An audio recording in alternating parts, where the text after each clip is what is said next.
અમારા હક અને ન્યાય અને અધિકાર માટે બોટાદના અમારા ખેડૂતનો જે અમારે કપાસમાં કડદો થતો હતો એ કડદાની મિટિંગમાં ગયા હતા. અમે અમારું શાંતિપૂર્વક ગાંધી ચિંધ્યા રાયના આંદોલન પૂર્વક અમારી માંગ અને અધિકાર માટે અમે લડતા હતા. પરંતુ કોઈ કાવતરાનો ભોગ બની અમને તમામ ખેડૂતોને જેલમાં પૂરવામાં આવ્યા હતા. પરંતુ અમને સૌ ખેડૂતોને આજે ન્યાયપાલિકાએ અમને જેલ મુક્ત કર્યા છે.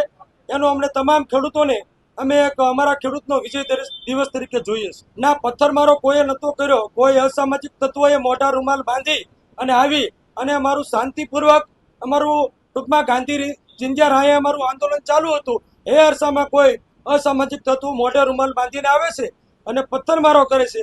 એના કારણે આખી સભા વેરવિખેર થઈ જાય છે. આ 307ની કલમ બિલકુલ ખોટી લગાવવામાં આવી છે. માત્ર ને માત્ર ખેડૂતનો અવાજ આજે ગુજરાત સરકાર દ્વારા દબાવવાનો પ્રયત્ન કર્યો છે. આજે ખેડૂતોને કપાસનો યોગ્ય ભાવ નથી મળતો. કડદામાં બોટાદ માર્કેટિંગ યાર્ડ કે ગુજરાતના 234 માર્કેટિંગ યાર્ડમાં કપાસમાં કે અન્ય ખેત પેદાશો ઉપર લાખો કરોડો રૂપિયાનો કડદો થાય છે. ખેડૂતો પોતાના હૃદયની વાત કરવા માટે બોટાદ માર્કેટિંગ યાર્ડમાં જાય છે, પણ સરકારે ધરાર એનો અવાજ દબાવવાનો પ્રયત્ન કર્યો છે. આ 84 ખેડૂતોને જેલમાં પૂર્યા પછી આ સરકારને એવું લાગ્યું કે આજે સમગ્ર ગુજરાતનો ખેડૂત આજે સરકારના વિરોધમાં રસ્તા પર ઉતર્યો છે અને દરેક જગ્યાએ મહાપંચાયતો થવા માંડી. ત્યારે આ સરકાર દબાણમાં આવી અને અમારી મહાપંચાયતના એક દિવસ અગાઉ મુખ્યમંત્રીશ્રી અને તમામ સહકારી ક્ષેત્રના આગેવાનો સાથે મળી અને એક પરિપત્ર બહાર પાડવામાં આવ્યો છે કે આજથી ગુજરાતના 234 માર્કેટિંગ યાર્ડમાં કડદા પર સમગ્ર પ્રકારનો બેન લગાવવામાં આવશે. જો કોઈ વેપારી કે કોઈ દલાલો કડદો કરશે તો એની ઉપર કાયદેસરની કાર્યવાહી થશે. એ અમારો ખેડૂતોનો પહેલો વિજય હતો.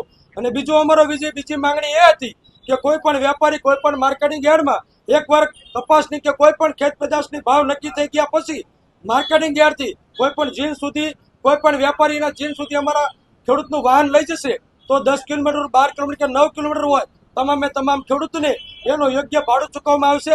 એ પણ સરકારશ્રીનો બીજો પરિપત્ર મિત્રો આજે જાહેર કર્યો છે. અને બંને પરિપત્ર એ ખેડૂતોનો મિત્રો બીજો વિજય છે. તો જે 84 ખેડૂતો અમારા જેલમાં ગયા છે એ 84 ખેડૂતોનું બલિદાન મિત્રો આજે યોગ્ય અને વ્યર્થ નથી ગયું, પણ સમગ્ર ગુજરાતના 54 લાખ ખેડૂતોને ન્યાય અને હકના અધિકાર 84 ખેડૂતો આજે અપાયું છે. અને આજે 32 ખેડૂતો જેલ મુક્ત થયા છે. એ પણ અમારા ગુજરાતના તમામ ખેડૂત સમાજનો જળહળતો મિત્રો વિજય છે.